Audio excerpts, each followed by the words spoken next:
Well, good morning. I would like to call this voting meeting of the House and Labor Industry Committee to order. Jonathan, please take the roll. Dawkins, Here. Boyd, Here by designation. Brennan, Here by designation. Deloso, Donahue, Gerald, Here by designation. Green, Haddock, McNeil, O'Mara, Piscitano, Here by designation. Rozzi, Here by designation. Scott, Here by designation. Young, McKenzie, Here. Cooper, Diorzi, Ecker, By designation. Blood, Gleim, Ham, By designation. Jones, Kiefer, Rowe, Stambaugh. We have a quorum. Thank you. First on the agenda, we have House Bill 2356, printer's number 3189, sponsored by Rep. Howard. Rep. Young makes the motion to bring up House Bill 2356. We have a second by Representative Deloso. Ryan, please explain the bill. House Bill 2356, printer's number 3189, would require a 30-minute paid meal break or rest period for all employees in the Commonwealth who work 5 or more consecutive hours. Thank you. Now we'd like to recognize the prime sponsor of House Bill 2356, Representative Howard, for brief remarks on the bill. Hello, thank you, Chairman, thank you, committee members. My legislation, House Bill 2356, would require employers to provide employees who work 5 or more consecutive hours a 30-minute paid meal break or rest period. This is similar to the requirement under the state's Child Labor Act that provides a similar break. Lunch breaks and rest periods improve workers' productivity, job satisfaction, and mental health.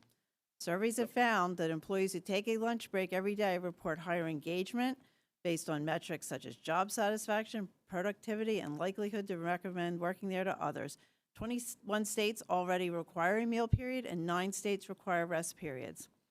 Many jobs today provide for employee break periods, but only minors are required. If you're working a job and given a break in Pennsylvania and you're an adult, then that break came about either because of the goodwill of your employer or the result of bargaining between your union and your employer. I ask the members for an affirmative vote. Thank you, Mr. Chairman. Thank you very much, Representative. Minority Chairman McKenzie is withdrawing amendment A05055. And at this time, I'm going to recognize the Minority Chairman. Thank you, Mr. Chairman. I think, obviously providing adequate and appropriate breaks for members of the workforce is an important topic, so I appreciate you bringing that up today. I do have some questions because really, in my opinion, this legislation comes down to the details and how it would actually be implemented. And so just some questions as we understand or try to understand this legislation and how it would work in practice. So let's say somebody were to skip lunch. Lots of people today, for all kinds of dietary reasons or personal choice, options, they say, I don't want to take lunch.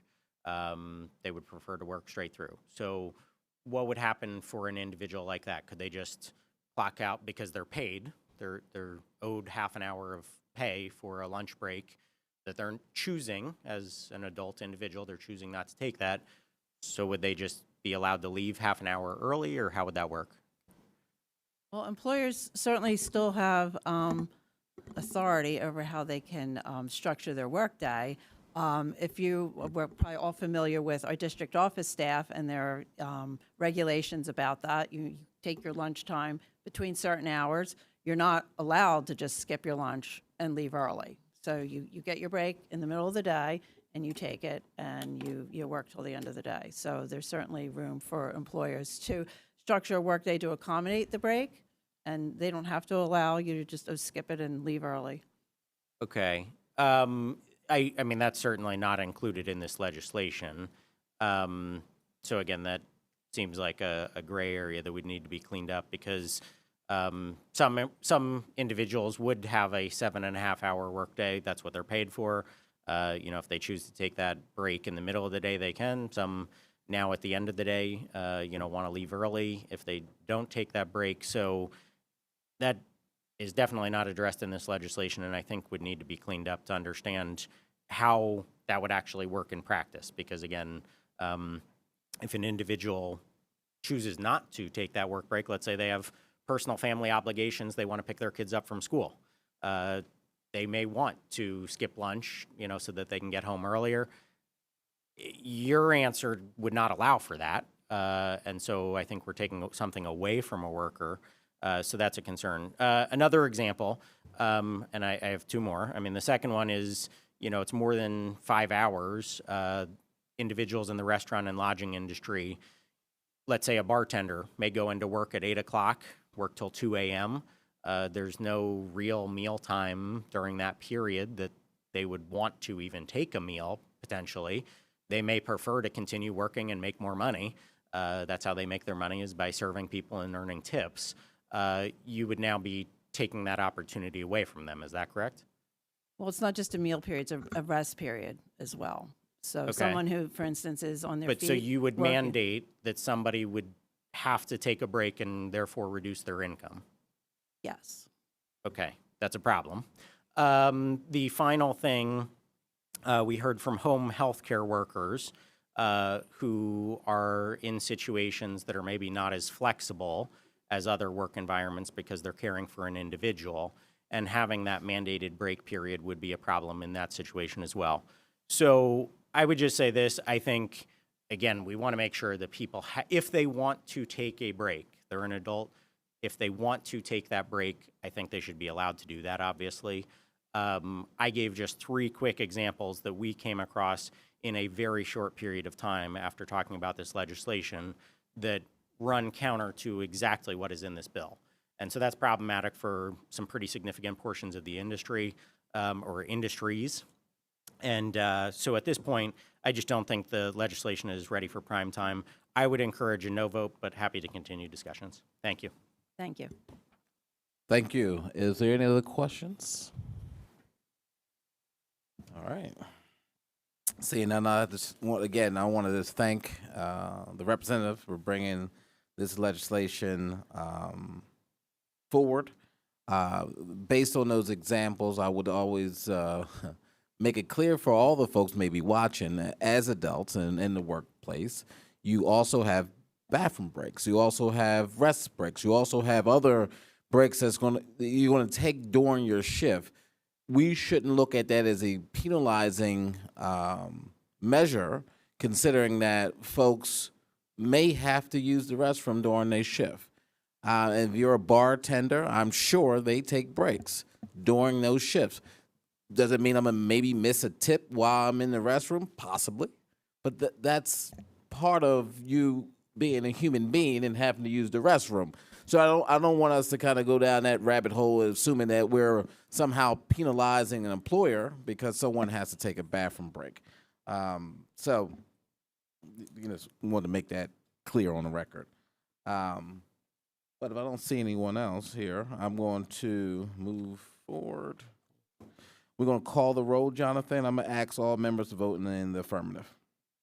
Dawkins, Yes. Boyd, Yes by designation. Brennan, Yes by designation. Deloso, Donahue, Gerald, Yes by designation. Green, Haddock, McNeil, O'Mara, Piscitano, Yes by designation. Rozzi, Yes by designation. Scott, Yes.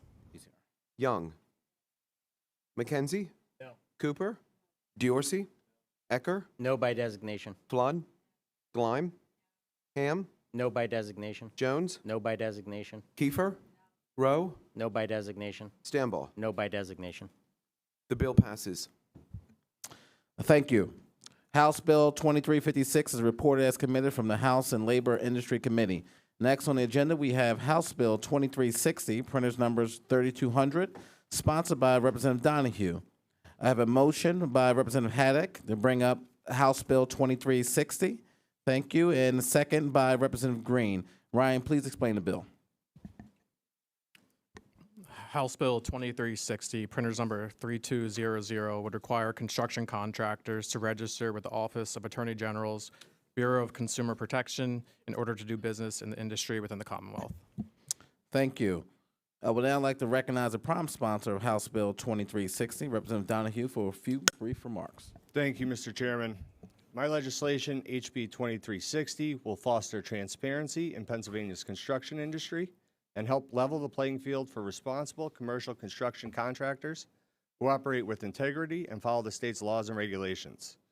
The bill requires construction contractors and subcontractors to complete a simple verification process that certifies that they are legally operating in Pennsylvania, which would allow workers, consumers, and other individuals to easily identify construction businesses.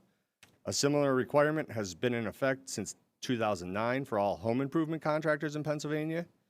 The verification system contained in HB 2360 is designed to be straightforward, uncomplicated, and require only basic and readily available information from the contractor. However, this information will provide an important database for consumer protection and business integrity matters. Many other states already require some form of contractor identification to do business within their borders, and these requirements work in concert with labor, business, and consumer protection laws geared toward the construction industry. The system created by this bill helps guarantee that Pennsylvania's existing laws are followed and may serve to improve compliance in areas where enforcement has proven difficult. I ask members for an affirmative vote. Thank you, Mr. Chairman. Thank you. Minority Chairman Mackenzie will be offering amendment A05022. James, please explain the amendment. Thank you, Mr. Chairman. Amendment A05022, offered by Chairman McKenzie, adds provisions relating to E-Verify for contractor verification. Thank you. This motion is being offered by Representative Gleim, A05022, and second by Representative DeOrsey. I'll now turn it over to the Minority Chairman. Thank you, Mr. Chairman. So this legislation focuses on the use of illegal labor and would enforce or put in place E-Verify as a part of this legislation. So the underlying bill here is very similar to Representative Piscitano's House Bill 1183, which was co-sponsored actually by 3 members of our Democrat colleagues on this committee, McNeil, Deloso, and Green. And so the problem is that this bill does not include the language that will require E-Verify registration and make it clear that a contractor's registration can be suspended for an E-Verify violation. And that's language that, again, was in House Bill 1183. So my amendment would simply reinsert that language. And I think it's important, as we've seen, I've been a champion of the use of E-Verify to crack down on illegal labor. I was the prime sponsor of Act 75 of 2019, which required E-Verify in the construction industry. And under federal law, states can only use licensing and registration requirements as penalties for employers who hire people that are not authorized to work in the United States. That's an important component there. And so, again, you can't pass things unless you use the licensing and registration requirements as penalties for employers who hire people that are not authorized to work in the United States. This legislation does not include that. But in prior sessions, contractor registration that was introduced used Act 75 as an enforcement hook, so that construction contractors had a registration that could be suspended if they hired workers without that proper work authorization. It's only in that context in which a broad contractor registration scheme makes sense and would probably be allowed to comply with federal law. And so we already have a home improvement consumer protection registry for contractors that deal with consumers, and this bill does not apply to those contractors. Obviously in broad support of things like that, but this bill falls short of that. And without the E-Verify component, doesn't even necessarily comply with federal law. Members of the Democrat caucus on this committee have signed off in support of House Bill 1183 that allows for that E-Verify component. So I would encourage us to put that back in so that we have something that is compliant with federal law. Also, will do the job of cracking down on the use of illegal, unauthorized labor that is undercutting American jobs, undercutting American wages, and something that we should be focused on here in the Commonwealth. So I would encourage a yes vote on the amendment for all those reasons. Thank you. Thank you. Representative Donahue. Thank you, Mr. Chairman. I'd just like to point out that E-Verify is already covered by the bill, so that makes this amendment pointless, because this requires contractors to be in compliance with existing labor and payroll laws. PA already has 2 E-Verify laws on the books, one enforced by L&I for all private sector construction contractors, and one enforced by DGS for all public construction contractors. Additionally, since this bill creates a certification that a construction contractor must have to do business in PA, it could be suspended if a contractor is in violation of the state's current E-Verify laws. Thank you. Thank you. Okay. Yep. Yep, Representative Chairman. Thank you, Mr. Chairman, and thank you to the representative for pointing out those laws that already are on the book. This component requires the registration into E-Verify, and so the amendment would make sure that the companies that are supposed to be complying with that law are required to register, which is not in current law. What is in current law is if they are caught with a violation of actually having an illegal immigrant working on a job site. If they're caught with that individual, then they can be penalized because they weren't registered. So this would actually put that enforcement mechanism up front by requiring the registration. That way they have no plausible excuse when the time comes. If they are caught with somebody on their job site, they should have known. They were registered in the program. They should have been using it. So that makes our enforcement all the more able for L&I to utilize. And so, again, just a distinction there that I think is important to make, that this does do something in addition to what is in current law. And again, it gives us that enforcement hook for the federal level. Thank you. Thank you. Any other questions? Well, I have one. And so, question for the chairman. In terms of this registration, does that mean we're going to be hiring additional staff to do the registration of this new redundancy?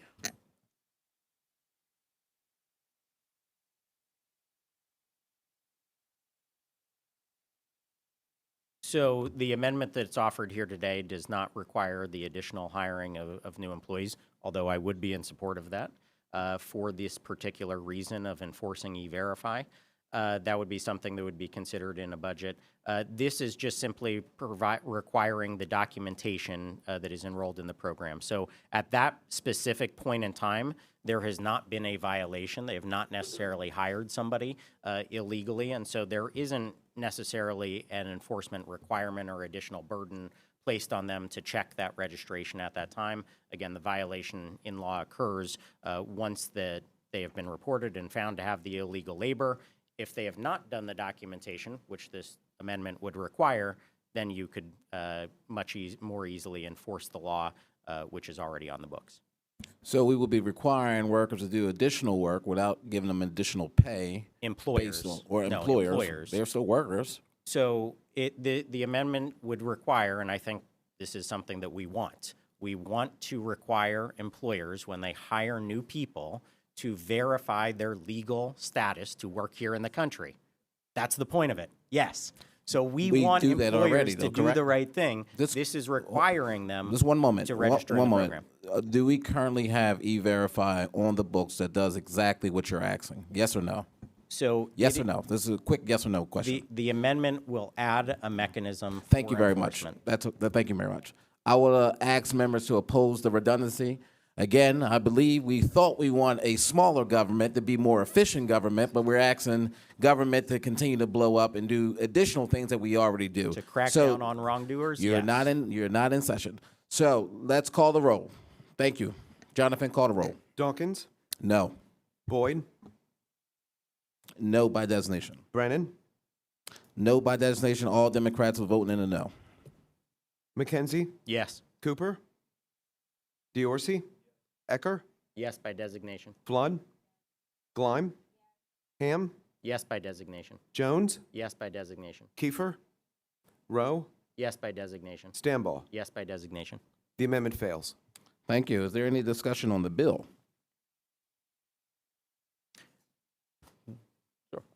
Chairman McKenzie? Thank you, Mr. Chairman. So without that important component, I think what this, you talked about the need for less government in your remarks that you just gave. This bill adds more government. It goes against what you just said 15 seconds ago. And what you are doing is you are requiring construction contractor verification for all the good businesses that are doing the right thing and complying with our law.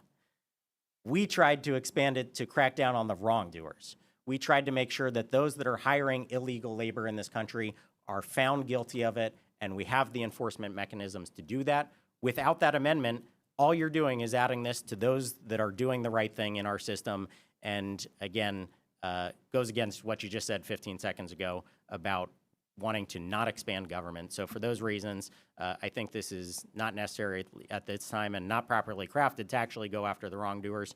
So for those reasons, we should be a no. Thank you. Representative Haddock. I'd just like to comment that, we're talking about wrongdoers or bad doers.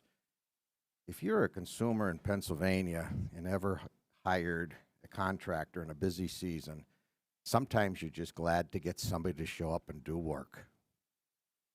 This registry will protect Pennsylvania consumers because they'd have a place to go and double check the quality of the contractor that they're about to hire.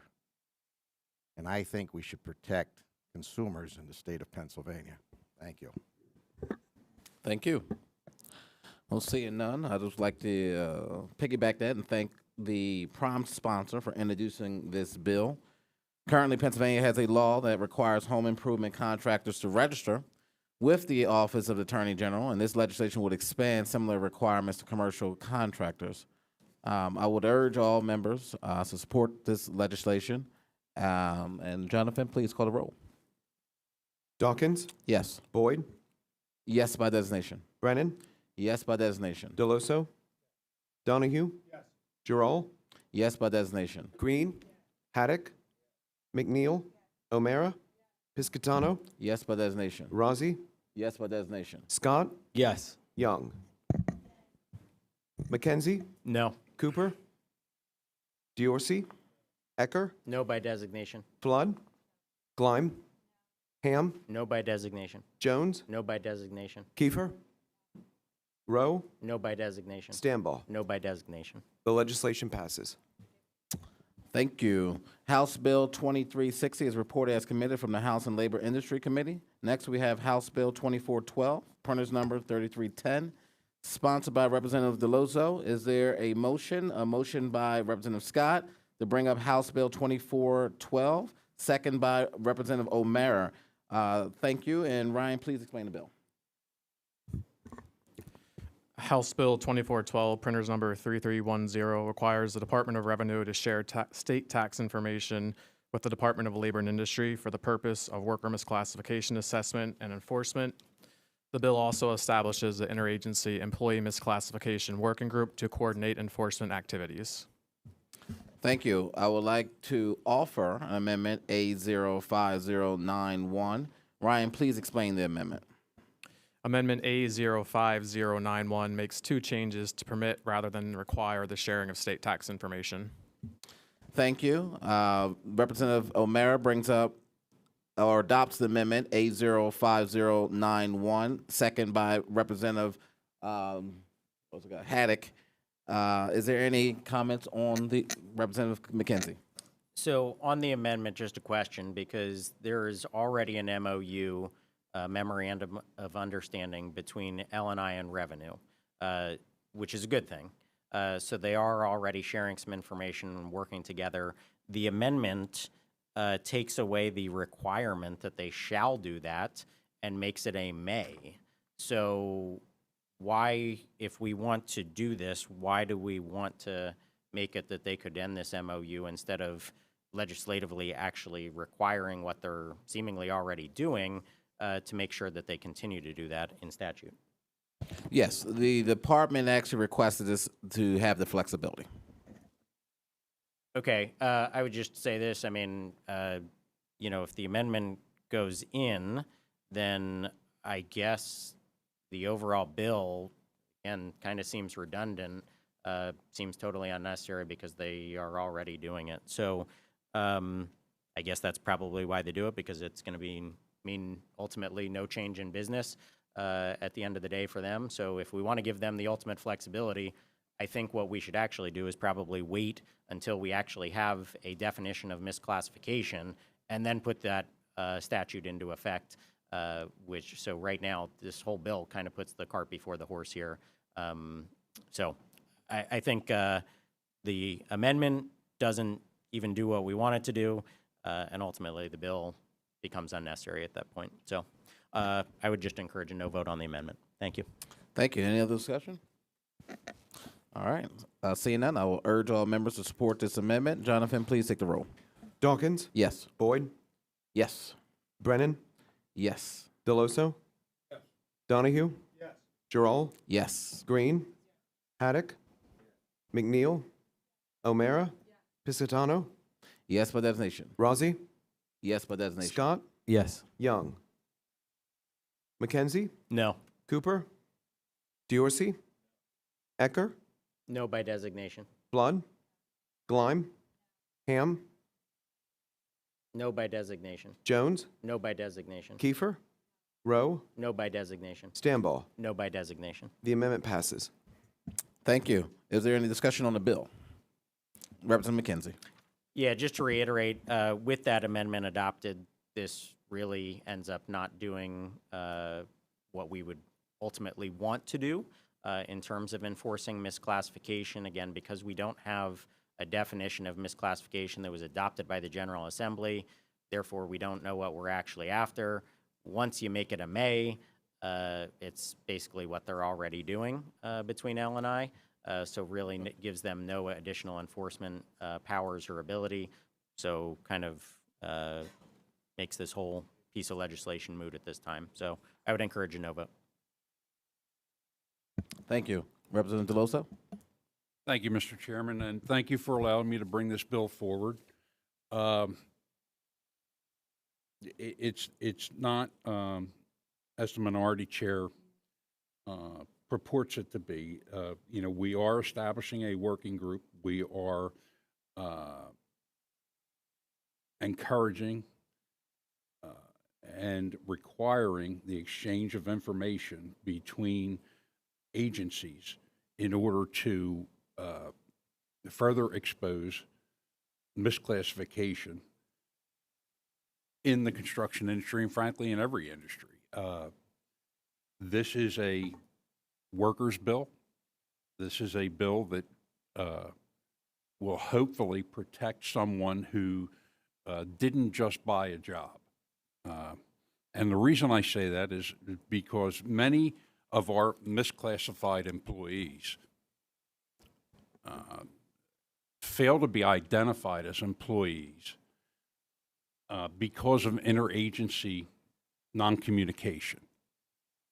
I agree with the minority chair in that we should better define a misclassification. Not in particular a misclassification employee, but misclassification in general. I would seek to do that, and I would look forward to working with anyone on this committee, and frankly, anyone in the legislature, to identify misclassified employees. Many Pennsylvanians, through the purchase of tools or through the purchase of equipment, essentially buy their job. They are not contractors. They are a guy that shows up with a truckload of tools and is told what to do, when to do it, what he will be paid, no bargaining involved.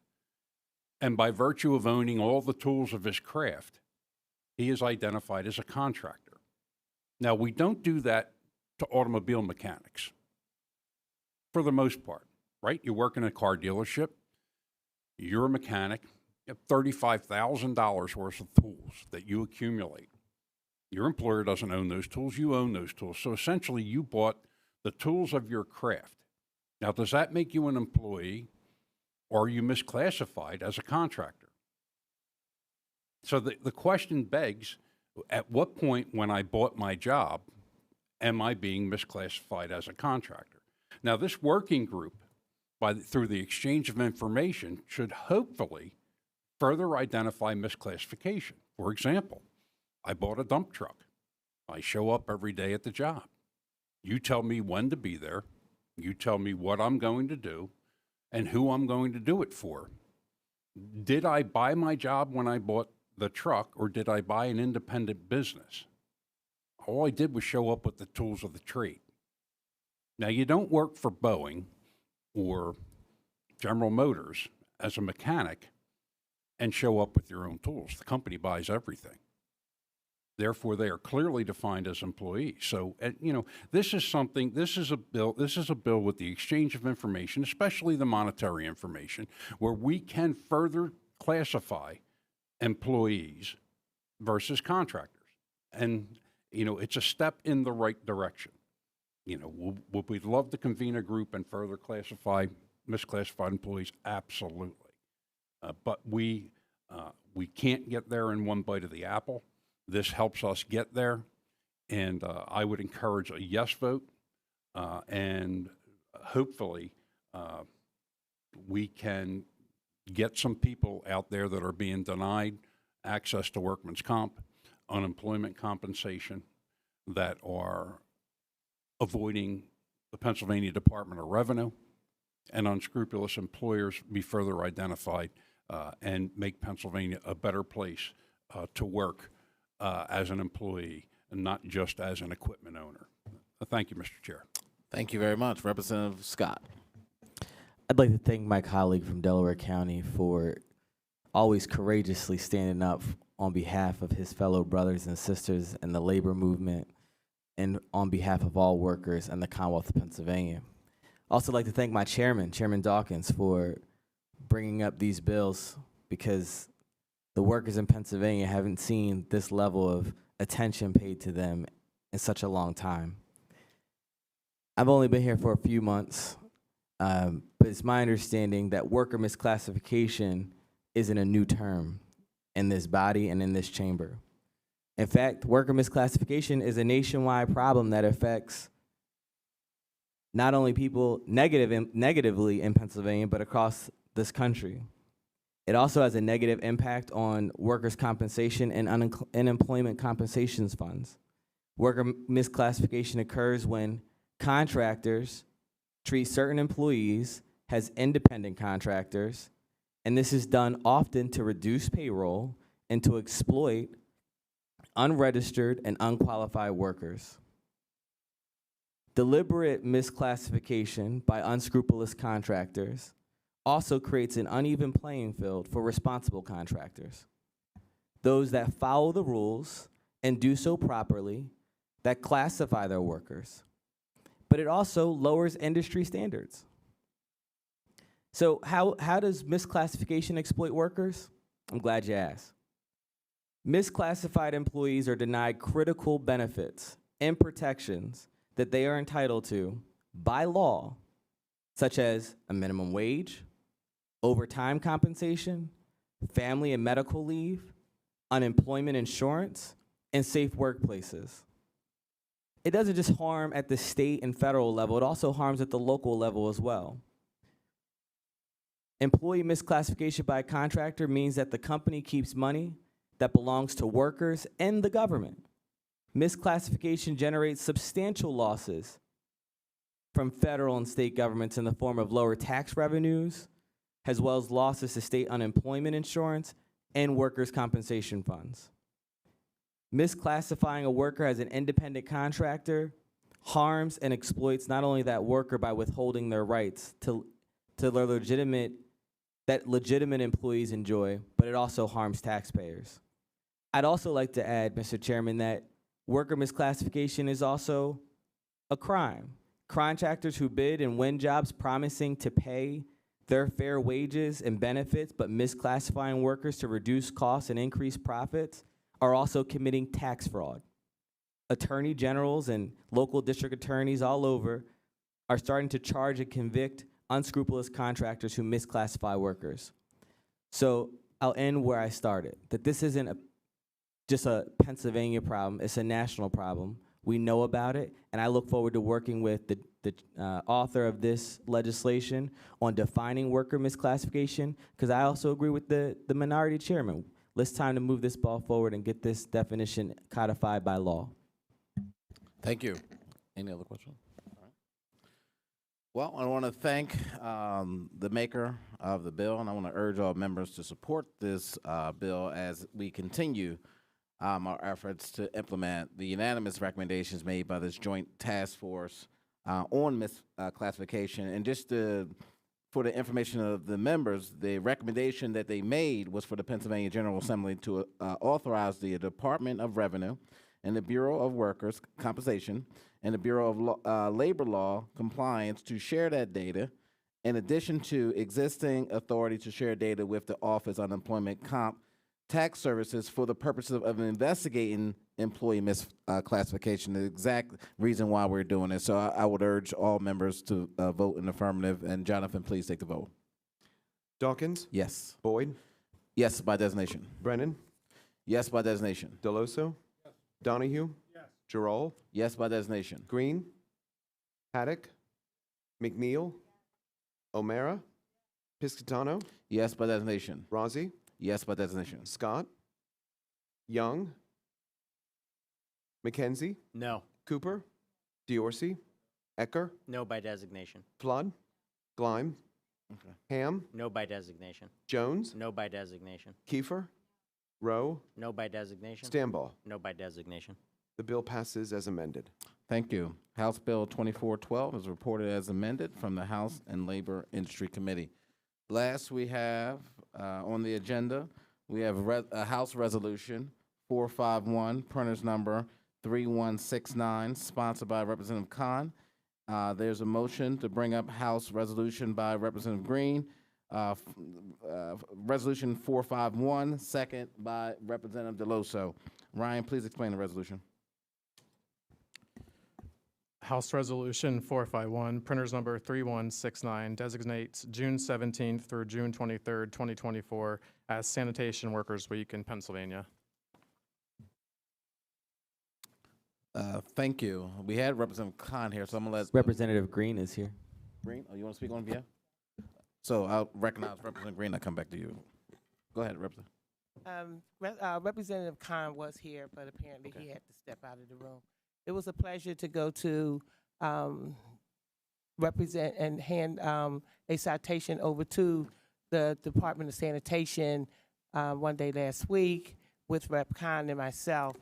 So House Resolution 451 makes multiple whereas statements regarding the work of Pennsylvania residents employed in the sanitation industry. It recognizes the increase in work the employees were tasked with during the COVID-19 pandemic, including being forced to work 10 to 12 hours a day, 6 to 7 days a week for months on end. Additionally, it makes note of the high injury rate in the profession as well as the high turnover rates. The resolution requires the House of Representatives to recognize the week of June 17th through 23rd of 2024 as Sanitation Workers Week in Pennsylvania. Additionally, it requires the House of Representatives to thank local sanitation crews for their service in Pennsylvania. You know, sanitation workers show up. They show up every day. They show up in the heat, the cold, the snow, the most horrific temperatures and weather conditions. So I just think that it's very appropriate at this time that we recognize the workers, the work that they do, and helping to keep our cities, counties, and boroughs clean. And so for that reason, I ask my colleagues to for an affirmative vote on this resolution. Thank you, Representative Green. I now recognize the minority chair. Thank you, Mr. Chairman. Well, I would like to join Representative Green in recognizing our sanitation workers all across Pennsylvania for the great work that they do day in and day out to help our communities. And so I think this recognition of a week of June 17th to the 23rd of 2024 as Sanitation Workers Week is a great way to do that. I would encourage all of our members to vote yes on this. And again, whenever you see your sanitation workers doing that very difficult job, to step up and give them an appropriate thank you for their work. So thank you, Mr. Chairman. All right. Is there any negative votes on the resolution? All right. Seeing none, hearing none, House Resolution 451 is unanimously reported as committed from the House and Labor Industry Committee. And seeing no other business before this committee, this meeting is now adjourned.